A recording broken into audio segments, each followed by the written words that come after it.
Welcome in. What do we got? Tuesday night show. 49ers back to practice tomorrow. End of laundry day. Getting ready for Tampa Bay. We're going to talk about Brock Purdy and the 49ers against the blitz because Todd Bowles and this Buccaneers defense, they're known for heating it up, blitzing a lot. Still remember Brock Purdy's first drop back against Tampa Bay in his first career start last year, nickel blitz. Purdy got pulverized. Everybody was like, oh boy, this is going to be a long rest of the season for the 49ers. Jimmy Garoppolo just broke his foot, probably won't come back this year, and Brock Purdy can't even pick up the nickel blitz on his first snap against Tampa Bay. People thought, okay, well, Todd Bowles, he could scheme up a defense. He could scheme up a blitz, and he caught Brock Purdy off guard.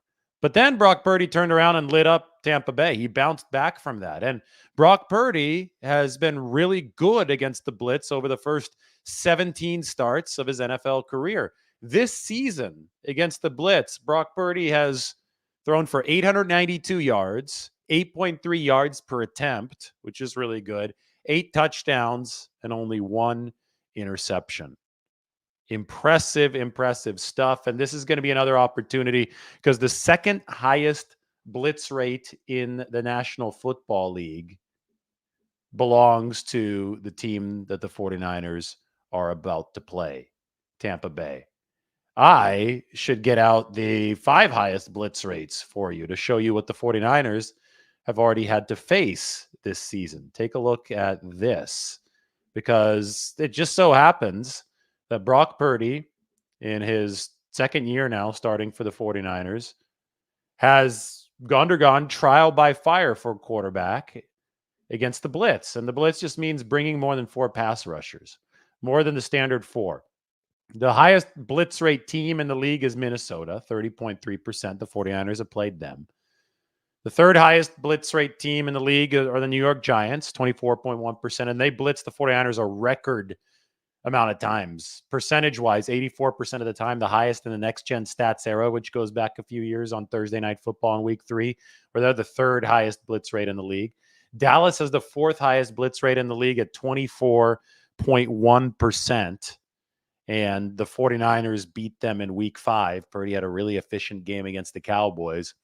And then Pittsburgh, the season opener for the 49ers, blitz rate of 21.3%. Number 2, Tampa on the 49ers schedule this week. So the 49ers will have played all 5 of the most blitz-happy teams in the NFL.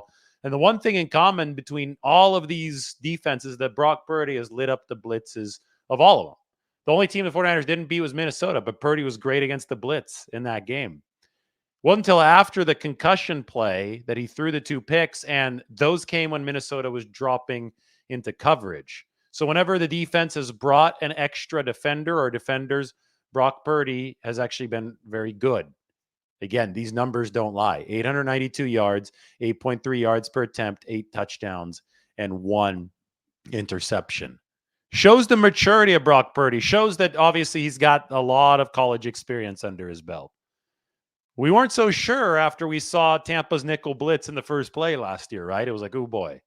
But Brock Purdy's seen a lot of football. That turned out to be a fluke. It turned out to be the aberration and not the rule. He's seen a lot of football. He could sense when and where the rushers are coming. And most importantly, he does his homework. He's studied before the test, which is what beating a blitzing defense is all about. You're only going to have 1.2 seconds at most against some of these blitzes to decide where to go with the football. And if it's even less than that, it means you're not going to be able to decide on the fly. You have to know where to go based on where the blitz is coming from, especially if it's a well-disguised blitz and you don't see it until after the snap. You have a split second to throw the football. So you better have done your homework, playbook study, to know where the resulting opening downfield is going to be. And Purdy's been really good at that so far this year. This is another opportunity for Brock Purdy against the blitz of the Tampa Bay Buccaneers. Fittingly, it was his first opportunity as a starter with Tom Brady as the quarterback on the other side last season. And Purdy passed it with flying colors. Some of the throws that he made against Tampa Bay and the blitz were awesome last year. I think it was to Ayuk, right? I forget who the receiver was. No, it might have been Samuel when Brock Purdy first sidestepped the rusher and really showed us his elusiveness. And that caught everybody by surprise because, of course, he was picked number 262. You assume that the athletic profile is going to be as great, but the profile for Purdy is really good. The burst is elite. He showed some of that off against the Tampa Bay Buccaneers. So there are two ways to beat a blitz. You beat it through doing your homework and hitting the hot read, but that only works if the hot read is actually schemed up to beat that particular blitz. Sometimes the play call won't be good. That's when you have to dip into the physical tool set. And not every quarterback has this, but Purdy's physical tool set has an elite 10-yard burst, which means he's got twitch. You can evade one of the blitzers, evade one of the rushers, quick change of direction, buy a little extra time. Just by nature of math, the blitz is going to probably give you more opportunities downfield if you could buy a little bit of time. Because if they're bringing one extra rusher, if 5 are rushing instead of 4, then you've only got 6 instead of 7 on the back end trying to cover some space. And it's harder to cover space with 6 than 7. It's more likely that there's going to geometrically be an opening for the offense. So Purdy has the tools to beat the blitz between his burst and between how hard he works and the study that he's done in that department. So going to be really, really interesting with the Buccaneers blitzing as much as they do. The second highest rate in the NFL. Again, what we've seen so far this year from Purdy, Minnesota, they blitzed a lot. They didn't blitz as much as the Giants, but he did well against Minnesota's blitz. He crushed the Giants blitz to the point where they gave it up by the end of the game. I mean, he was awesome against the blitz, 84% rate in week 3. Dallas never really stood a chance because the 49ers stomped them from the very start. Same thing with Pittsburgh, but both of those teams also like to bring the heat. So, I mean, that's really the first 49ers Bucs week thought that I wanted to bring everybody as I'll open this up to a 49ers Q&A. 49ers, they've grown to 11.5-point favorites. Crazy. 11-point favorites just a little earlier. It was 10.5 or 10 yesterday. People put in a lot of money, I guess, on the 49ers because when you look at it, Tampa's a mediocre team. They could keep it close, though, which is why that spread is like, oh, boy, that's a lot of respect to the 49ers. Tampa's committed the second fewest turnovers in football, and they also have grabbed 16 takeaways of their own. They also have the top red zone defense in the league. Tampa lives and dies by the blitz. They're really aggressive with Todd Bowles, second highest rate in the league, and they try to generate turnovers, and they try to disrupt you in the red zone. One area the 49ers have to be better at than they were last week, there weren't many weaknesses against Jacksonville, but the 49ers did go only 1 for 4 in the red zone, so they certainly would like to improve in that regard. Post your questions on this beautiful Tuesday night. What's up, Cash Money? We just hit 52,000. 52K. Awesome. Not as big of a deal as 49,000 for the 49ers or 50,000, which was just a couple weeks ago, but pretty cool to hit 52,000. Thank you. Thank you to everybody. Do I think that the 49ers are going to keep the O-line same as last week? Well, I don't know. Colton McKivitz is hurt right now. He's day-to-day. Rolled up on his ankle, hurt his knee. So there's a chance they make a shuffle on Sunday. Again, I'll be at practice tomorrow, so we'll know a lot more. Dak for MVP? There's a conversation about that. Brock Purdy should be the leader for MVP right now, if we're being 100% honest. I mean, it's Dak for MVP. Are you serious? I get it. The most important position in the NFL is quarterback. So I get it if you don't want to talk about other positions. Fine. If you're going to talk about QB because it is the most impactful position on the field, again, Christian McCaffrey makes life easier. Brock Purdy makes life possible. So we're probably going to have to narrow it down to the quarterbacks. Out of the quarterbacks, there is one clear statistical leader across the board, and it's Brock Purdy. Dak Prescott's played better since he played the 49ers earlier this year. That obviously wasn't a good game for him, overwhelmed by their defense, but his numbers are nowhere near the stratosphere of where Brock Purdy's numbers are. Only Jerry Jones is talking about Dak for MVP or Skip Bayless. But yeah, I mean, objectively speaking, Brock Purdy has the production this year, and he has it behind an offensive line that's ranked number 22 in pass block win rate. So you can't just say, oh, he's got a lot of weapons. Well, he's playing behind a below average offensive line, and he's still leading the league in efficiency. That's the case for Brock Purdy, and I think it's a damn strong one here in week 11.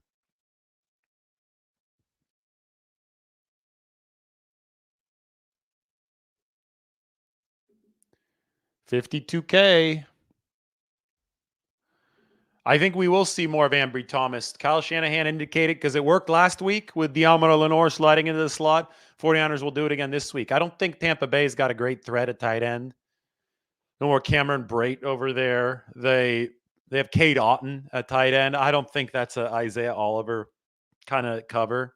Somebody like Darren Waller, who's more like a receiver, but he's got a big body. Isaiah Oliver covered him as the bigger nickel back in week 3 against the Giants. But in this game, I think the 49ers go back to what worked last week. And that's Lenore inside, Ambry Thomas. I mean, Ambry played well. He forced the fumble at the 92-yard return, nullified by his own sideline. But yes, I do think we see more Ambry Thomas this week. Rick Stone is upset that CJ Stroud gets all the flowers right away and Brock Purdy doesn't. And it's because one of them was a really high draft pick and the other one wasn't. It's draft confirmation bias. Like, oh, yeah, okay, he was a high pick. I scouted that. Yeah, he must be really good. Purdy, it's like, oh, no, we didn't pick him. He dropped until 262, Mr. Irrelevant. No, there's nothing wrong with our scouting. There was nothing wrong with my evaluation. He must just be getting lucky. We need to see a little bit more. I think it's as simple as that. It's not the right way to analyze it, but I'm just putting you into the heads of what I think is the Purdy bias, right? I don't think that he gets the credit that he deserves for the production that he is delivering. Why would I be mad about Purdy throwing a touchdown? I'm just, guys, I'm an unbiased analyst. I don't cheer for or root against anybody. I'm just sitting here telling you the truth. What I cheer for the truth, right? If I cheered for anything, it would be the truth. The truth of the Purdy throw to Ayuk is that it went against coaching points. So you could say it was a bad decision because you don't want to throw against the grain, but it was a good throw. So it was a bad decision, but physically it was a good throw. He put it where only Ayuk could get it, and Ayuk made the touchdown catch. The result was objectively good. The process was not good, at least the decision-making process. The throwing process I thought was good once he did decide to make the poor decision.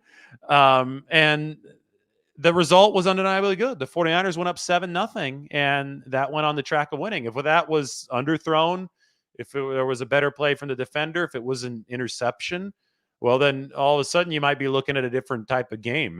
Christian McCaffrey fumbled in the red zone against Minnesota that probably changed the course of that football game. This would have been a similar type of turnover, right?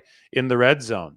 Think if Jacksonville would have gotten some fuel off that turnover and scored first, maybe they play the game downhill. 49ers certainly don't blow them out 34-3, right? The score is different, but it broke in the 49ers' favor. And I don't know why people are mad or happy about it. I mean, that's just how football works. Bad decision, good throw, and the larger scale of things fell in the 49ers' direction.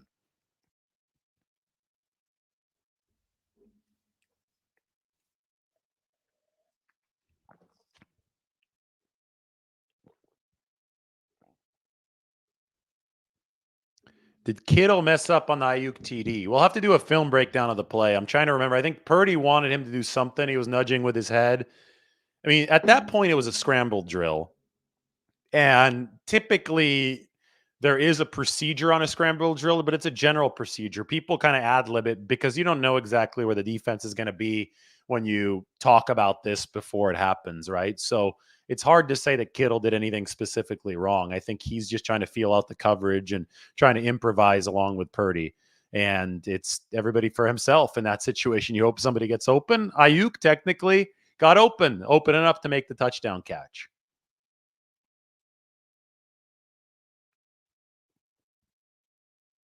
I try to be as analytical as possible. Yes.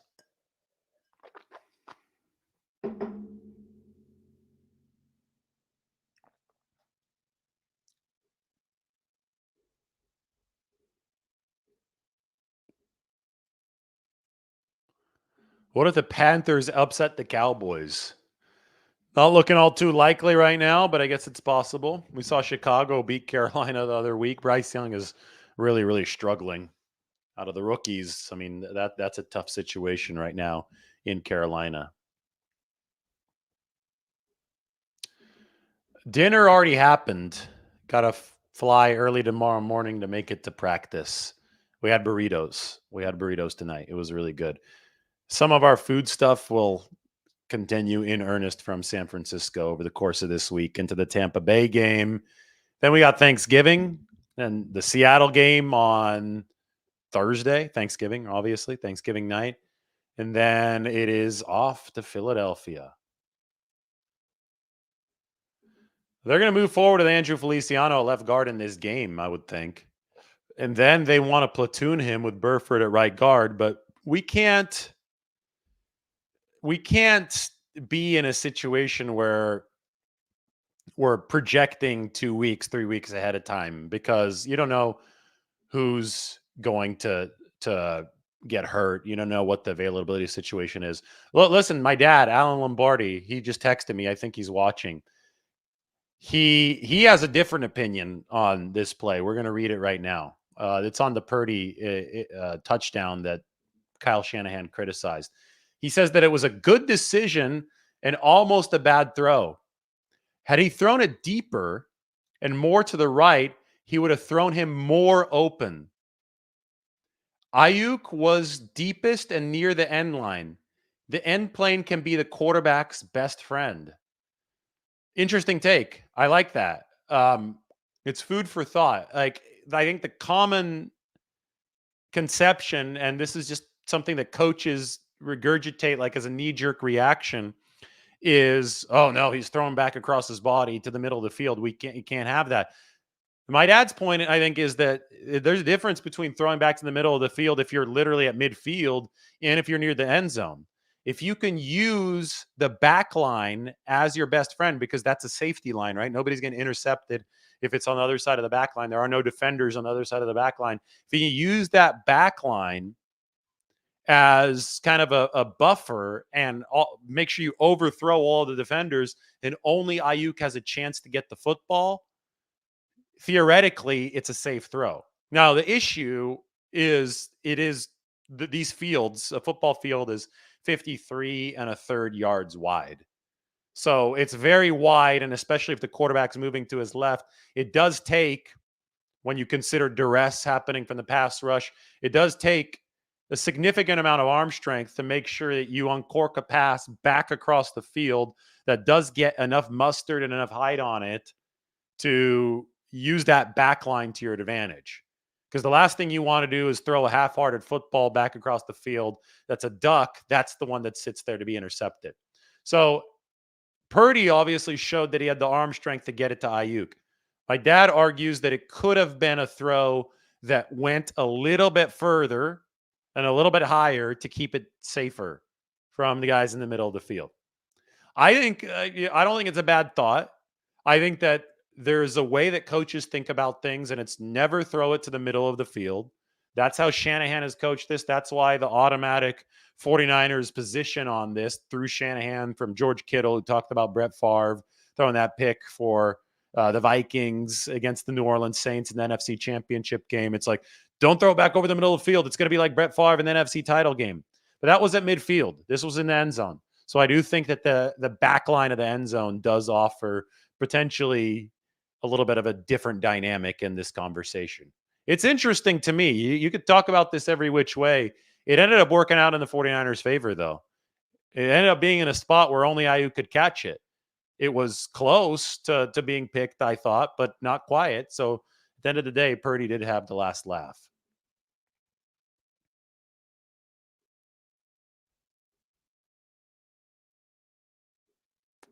After that performance, why there's so many pundits trying to find the negatives?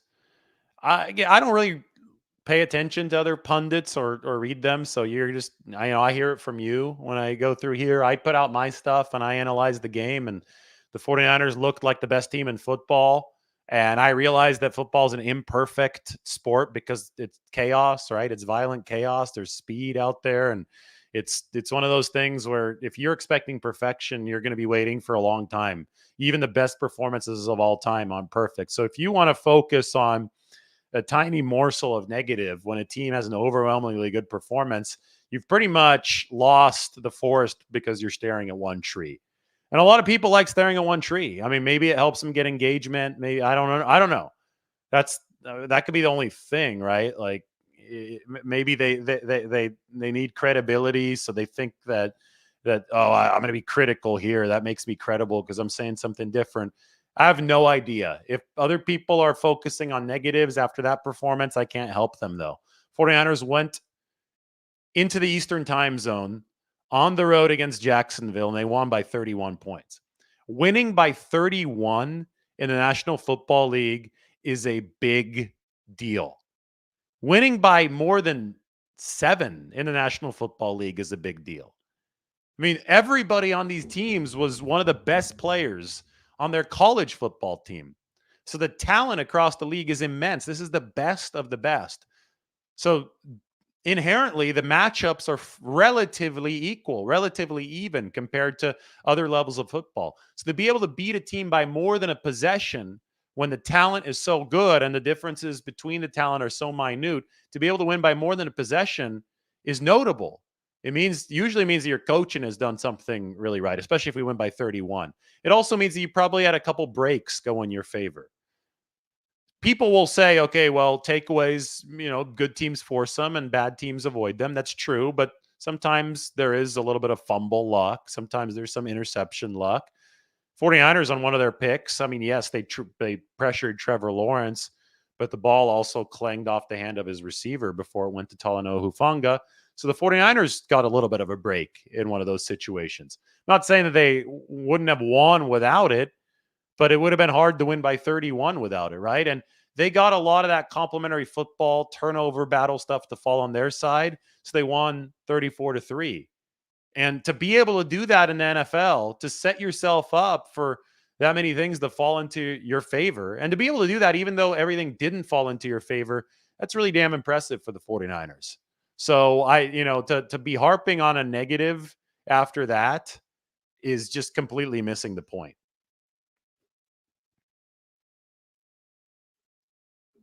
49ers came in with a message in mind. They had something to prove to themselves. I think they had something to prove to everybody. They had just lost 3 in a row. I think that they got rested.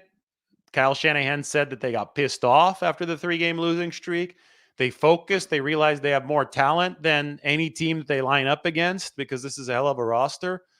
They went to work, and they had, the defining play of the game to me was the first one when they landed up in the 5-man front. And they told Jacksonville, you're not going to run it against us. And when Jacksonville couldn't run it against them, it turned into a drop back game. And when the coverages were good for the 49ers against the drop back game, it turned into a sack game. And when it turned into a sack game, the 49ers offense had free reign. When the 49ers offense had free reign, they weren't playing, it was like they're in the crosshairs in the previous games because the defense was just not able to stop anybody, especially the run defense. So the offense didn't have control of game flow. The offense was forcing the issue a bit. It wasn't playing bad, but it wasn't playing great, especially considering the fact that it had some injuries, right? They weren't able to dig themselves out of holes. So everything changed. Everything went downhill after the defense took the lead for the 49ers. Will says that it was refreshing to see Bosa get several one-on-ones with Chase as the bookend, Chase Young. Yep. All right, everybody, thanks for joining. It's been a fun little Tuesday night show. I'm going to go get a little bit of rest. It's been a good time. Purdy's got another opportunity against the second highest blitz rate in the NFL, Tampa Bay on Tuesday. I'll leave you with this. Brock Purdy's stats against the blitz this year have been pretty damn good. Like and sub. We'll talk to you soon.